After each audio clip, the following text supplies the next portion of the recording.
నేను విన్నాను సాయి గారి మదర్ ఆ ఇంటిని చాలా కష్టపడి కట్టారు అని చెప్పి. ఆ ఇల్లంటే అటాచ్‌మెంట్ గూడా ఆయనకెక్కువ ఉంటుంది అని చెప్పి విన్నాను. 2, 3 సందర్భాల్లో మేము ఎంత రిస్క్ అయినా సరే దాన్ని తీసేసి అంటే మళ్ళీ రెనోవేట్ చేయడము అట్లా చేద్దాం అనుకున్నాము. ఈయన కూడా చేద్దాం అనుకున్నారు కానీ మనసు ఒప్పట్లేదు అని ఆగిపోయారు. అట్లా 1, 2 సందర్భాలు జరిగినాయి. వాళ్ళమ్మ బీడీ కార్మికురాలు అందరికీ తెలుసు. నేను అనేక సందర్భాల్లో చెప్తున్నాను. వాళ్ళ నాన్న అప్పటికి ఈ అరుణోదయ అనే సాంస్కృతిక సమాఖ్యలో పనిచేస్తుండే. సో వాళ్ళమ్మ బీడీలు చేస్తూ ఒక చిన్న లోన్ పెట్టి అప్పటిదప్పుడు వచ్చిన అమౌంట్ తోటి, ఎందుకంటే వాళ్ళ నాన్న ప్రజా సంఘంలో పనిచేస్తుంది కాబట్టి పెద్దగా ఏం లేదు, ఏదో ఒక 100 రూపాయలు 150 రూపాయలు ఖర్చుల మందం ఇచ్చేవాళ్ళేమో మేబీ. అంటే నాకు అప్పుడు తెలియదు కదా విషయాలు, చెప్తేనే తెలుసు కాబట్టి. వాళ్ళమ్మ లోన్ పెట్టి ఇల్లు కట్టింది. చాలా కష్టపడి సాయి చాలా చెప్పేవాడు ఇంటి గురించి అయినా వాళ్ళ అన్న గురించి అయినా. వాళ్ళ అమ్మ కష్టం చూసి వాళ్ళ నాన్నగారి ఉద్యమం ఈ స్ఫూర్తి చూసి ఆయనకి ఈ క్వాలిటీస్ వచ్చాయి అనుకోవచ్చు. అంటే ఆ ఊరు మొత్తము ఎట్లా ఉంటదంటే అమరచింతలో ఇంటికి ఒక ఉద్యమాలు ఉంటారు. ఓకే, అమరచింత మొత్తం అంతే. ఇంకా వాళ్ళ తాతల నుంచి పాట పాడడం అనేది వాళ్ళ ఒక అలవాటు. అసలు సాయి గారు ఏ ఏజ్ లో స్టార్ట్ చేశారంటండి ఈ పాటలు అనేవి పాడడం కానీ ఆయన రాయడం కానీ? 6 years లో స్టార్ట్ చేశానని చెప్పారు పాడడము. ఓకే, రాయడం మాత్రము 10th తర్వాత, వాళ్ళ అమ్మ చనిపోయిన తర్వాత రాయడం స్టార్ట్ చేశారు. ఓకే, బహుశా 10th తర్వాత. అట్లా ఫస్ట్ టైం ఒక 3 times అట్లా ఊరికి తీసుకెళ్ళడం జరిగింది, వాళ్ళని చూపించడం జరిగింది, కుటుంబ నేపథ్యం చూపించడం జరిగింది. మీకు ఈ 20 years లో ది బెస్ట్ స్వీట్ మెమరీ అంటే ఏంటది మేడం? చాలా ఉన్నాయండి. మేము లైఫ్ మొత్తము అంటే బహుశా ఏదో ఒక హస్బెండ్ అట్లా ఉండలేదు. మేము చాలా ఫ్రెండ్లీగా ఉన్నాము, అన్ని విషయాల్లో అర్థం చేసుకుంటూ జోక్గా కొన్ని కామెంట్ చేసుకునే వాళ్ళము, అర్థం చేసుకునే వాళ్ళము. చాలా ఉన్నాయి, 1, 2 అని చెప్పాలి. ఇది ఇప్పిస్తే స్వీట్ మెమరీ, లేకపోతే గిఫ్ట్ ఇస్తే స్వీట్ మెమరీ అని కాదు. అది చిన్న చిన్నవి కానీ ఎక్స్ప్లెయిన్ చేయడానికి రాదు. అది ప్రాక్టికల్ గా అటువంటివి ప్రాక్టికల్ గా చూస్తే చిన్న. ఇప్పుడు సాయి ఉన్నాడు, ఒక మైక్ ఫర్ ఎగ్జాంపుల్ పాడడం హైదరాబాద్కి వచ్చిండు, షెల్టర్ లేదు, అతి కష్టం మీద సోషల్ వెల్ఫేర్ హాస్టల్లో ఉంటుండు, అతి కష్టం మీద. ఇప్పుడు ఈ రోజు ఫుడ్ లేని టైంలో ఒక 100 రూపాయలు సంపాదించే స్టేజ్కి వచ్చినప్పుడు అదే హ్యాపీ. అప్పుడు ఆ టైంకి అదే హ్యాపీ. నెక్స్ట్ స్టేజ్కి వచ్చేసరికి లేదు, తనకు ఒక అవకాశం కావాలని చెప్పి పరిగెత్తే క్రమంలో చేతికి మైక్ దొరకడమే హ్యాపీ. 1000 మంది ఆపుతుంటే మైక్ దొరికింది నాకు ఈరోజు, నేనేంటో ప్రూవ్ చేసుకునే టైం వచ్చింది, అదే హ్యాపీ. ఆ ప్రూవ్ చేసుకునే టైంలో 4 చప్పట్లు కొట్టింది కదా, అదే హ్యాపీ. అంటే అటువంటి హ్యాపీ. నేను ఓన్లీ సాయి గురించి అని చెప్పట్లేదు. ఆ వేదిక కింద ఉండి సాయి పాడుతుంటే జనాలు సంతోషంగా ఏదో అంటే, మొట్టమొదట ఇప్పుడు ఎదిగిన సాయి గురించి మాట్లాడట్లేదు నేను, స్టార్టింగ్ స్టేజ్లో సాయి గురించి మాట్లాడతాను. నేను ఈ పాట రాశాను అని చెప్పినప్పుడు, ఆ పాట విన్నప్పుడు అబ్బా ఇంత అద్భుతంగా ఉన్నా, అదే సంతోషం. ఇద్దరం అట్లా ప్రతి చిన్నదనే కాదు, తన స్వతహాగా తను ఒక 2000 రూపాయలు సంపాదించిన దాంట్లో నుంచి ఒక 1000 రూపాయలు నాకు ఖర్చు పెట్టినప్పుడు కూడా నేను హ్యాపీ. మీకు ఫస్ట్ గిఫ్ట్ ఏమి ఇచ్చి ఉంటారు మ్యామ్? ఫస్ట్ సెకండ్ మేము ఎప్పుడు కానీ పర్సనల్ గిఫ్ట్లో ఇచ్చుకోవడాలు అట్లా లేదండి. ఫస్ట్ ఏంటి, తనకు పాడడానికి ఒక అవకాశం అనేది తన జర్నీ. నేనేంటి డిగ్రీ కంప్లీట్ చేసిన, సో ఇంట్లో చెప్పాలి ఒక జాబ్. ఆ తర్వాత జాబ్ చేస్తూ ఉన్న క్రమంలో ఏం చేద్దాం, ఓకే ఒక బైక్ ఉంటే బెటర్ కదా, తిరగడం కష్టమవుతుంది, అట్లా సాయికి బైక్ తీసుకోవడం, అట్లా చిన్నవి. ఫస్ట్ గిఫ్ట్ అంటే చిన్నదే కావచ్చు, ఒక డ్రెస్సే. ఇది ఫస్ట్ ఇది సెకండ్ ఈ రోజు బర్త్డేనా ఈ గిఫ్ట్ పట్టుకొచ్చినాం అట్లా లేదు. ఎప్పుడు మా దగ్గర ఎంత బడ్జెట్ ఉంటే దానికి అనుగుణంగా మా లైఫ్ని ఎట్లా టర్న్ చేసుకున్నాం, ఎట్లా సెట్ చేసుకున్నాం. ప్రతి సందర్భం ఒక చిన్న ఫ్లవర్ వాజ్ కొన్నా మేము సంతోషంగానే ఫీల్ అయ్యేవాళ్ళం అండి.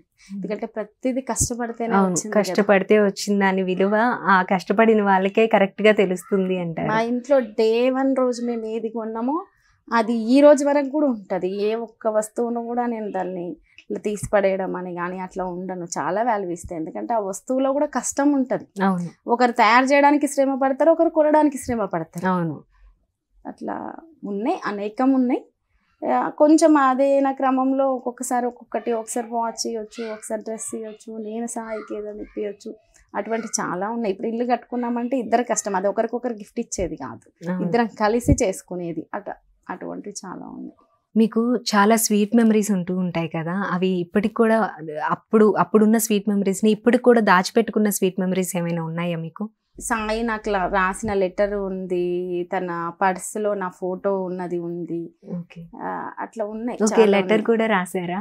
రాశారు. అప్పట్లో ఫోన్స్ లేవు కదండి, హాస్టల్లో ఉంటే తెలిసిన మా హాస్టల్ మేట్ వాళ్ళ కాలేజ్ లో ఉన్నామే తోటి లెటర్ ఇచ్చి పంపించడము అట్లా కూడా ఉంది. చాలా లెటర్స్ రాసారా? ఒకటే ఒక 5-6 లెటర్స్ అంతే. అవి జాగ్రత్తగా దాచుకున్నాను. చూసుకుంటూ ఉంటారా మ్యామ్? ఇద్దరం కలిసి పాతది ఒక బ్రీఫ్ కేసు ఉండే, ఓపెన్ చేసి అప్పుడప్పుడు చూసేవాళ్ళము, నవ్వుకునే వాళ్ళము, పాత ఫోటోలు చూసుకునే వాళ్ళము, అట్లా ఇద్దరం కలిసి చూసుకునే వాళ్ళం. ఆఫ్టర్ నేను ఆ సాహసం చేయలేదు. మీకు ఫస్ట్ టైం సాయి గారు మైక్ తీసుకొని స్టేజ్ మీదకి ఒక పొజిషన్కి వచ్చిన తర్వాత మీకు ఎలా అనిపించేది మ్యామ్? అంత కష్టపడి ఈ పొజిషన్కి ఇప్పుడు వచ్చారు అని చెప్పి చూసినప్పుడు మీకు అంటే ఇప్పుడు ఒక కరెక్ట్ తనకి తగ్గ స్టేజ్కి తను వచ్చాడు అని, తన కష్టానికి ఫలితం ఈరోజు దొరికింది అని మీకు ఏ రోజు అనిపించింది మ్యామ్?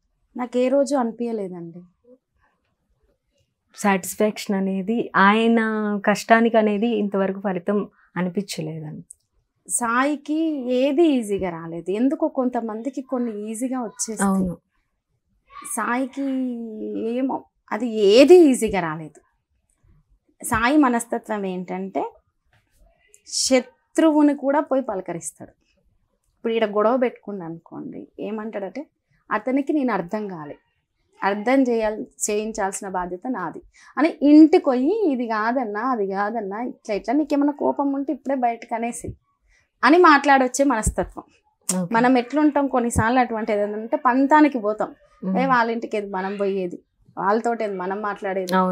సాయి మనస్తత్వం అది కాదు. ఏ రోజు నేను ఇట్లా కష్టపడి ఎక్కడమే తప్ప ఈజీ వేలు ఎప్పుడు నేను చూడలేదు సాయి లైఫ్లో. ఈజీ మనీ కానీ ఈజీగా పేరు కానీ ఏది చూడలేదు. ప్రతిదీ కూడా కష్టంతో వచ్చింది. కష్టంతో కూడా కొన్నిసార్లు రాకుంటుండే. అప్పుడు నేను అనేదాన్ని, అందరూ అంత కష్టపడట్లేదు, నీకెందుకు ఇంత కష్టమవుతుంది అంటుంటే. అంటే కొన్ని సామెతలు కొన్ని పెద్దవాళ్ళు చెప్తారు కదా, ప్రతిదానికి ఒక టైం ఉంటుంది, లేకపోతే కొందరికి అంతే, లేకపోతే జీవితంలో ఏది మిగలదు, పేరు మాత్రమే మిగులుతుంది, ఇటువంటివి మాట్లాడేవారు. కానీ సాయికి ఏది తను కష్టపడ్డదానికి ఏది అంత ఈజీగా రాలేదు. ఆ వచ్చిన పేరైనా సరే రాలేదు. తను కష్టపడ్డదానికి అసలు ఫలితమే రాలేదు తన జీవితంలో. ఏ రోజు తను కష్టపడ్డదానికి ఏమొచ్చిందంటే పేరు వచ్చింది, సాయి మంచివాడు అనే పేరు వచ్చింది, అది చాలు. రజనీ గారు, అసలు సాయి గారు చాలా ఉద్యమం చేసేవాళ్ళు. ఆయన మెయిన్ అచీవ్మెంట్ నేను చెయ్యాలి అని గట్టిగా అనుకునే విషయం ఏంటి అసలు? సాయికి తను ఒక లీడర్గా ప్రజలకు ఏం చెయ్యగలనో అది చెయ్యాలన్న తపన చాలా ఉండే. నేను చేసి చూపిస్తా. నేను సింగర్ని ఒక్కడే కాదు, సింగర్ అంటే ఎవరో రాసిన పాటను ఒక 5 నిమిషాలు, ఒక పాట డ్యూరేషన్ 5 నిమిషాలు ఉంటుంది, 7 నిమిషాలు ఉంటుంది, అవును, పాడి దిగిపోయే మనిషిని కాదు నేను. ఒక పాటలో సాయి ఎలా అంటే ఏదో పాట రాసుకొని ఏదో మాట రాసుకొని ఇట్లా ఉండి పేపర్లో అని రాసుకొని ప్రజెంట్ చేసే మనిషి కాదు. అక్కడికి వెళ్ళిన తర్వాత అక్కడ పబ్లిక్ని బట్టి అనర్గళంగా పాట మాట అన్నీ వచ్చేవి. ఈవెన్ ఏదైనా వర్క్ అప్పచెప్పినా అంతే అదిగా అంతే డెడికేషన్గా చేసేవారు, కమిట్మెంట్గా చేసేవారు.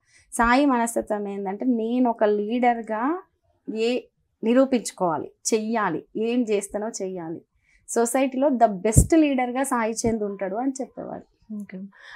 ఇప్పుడు ఒకవేళ ఆయన ఉండుంటే కనుక ఎమ్మెల్యే అయితే అవ్వాలి అనుకున్నారు, ఒకవేళ ఎమ్మెల్యే అయితే ఏం పనులు చేయాలనుకున్నారు మ్యామ్? మెయిన్ థింగ్స్ ఇవి ఫస్ట్ ఆఫ్ ఆల్ ఇవి కంప్లీట్ చేయాలి అనేవి ఏమైనా అనుకున్నారా? ఇప్పుడు అది ఎట్లుంటదంటే వాళ్ళు సెలెక్ట్ చేసుకున్న కాన్స్టిట్యున్సీ గురించి ఏ పనులు అయ్యాయి, ఏ పనులు కాలేదు, అన్ని ఎలా ఉన్నాయి అనేది ఒకటి ప్రాపర్గా వాళ్ళు అన్ని ఎంక్వైరీ సర్వే లాగా చేసుకుంటారు కదా ఒక అవును లీడర్, అవును దాన్ని బట్టి పనులు చేస్తారు కదా. అవును. అది ఓకే.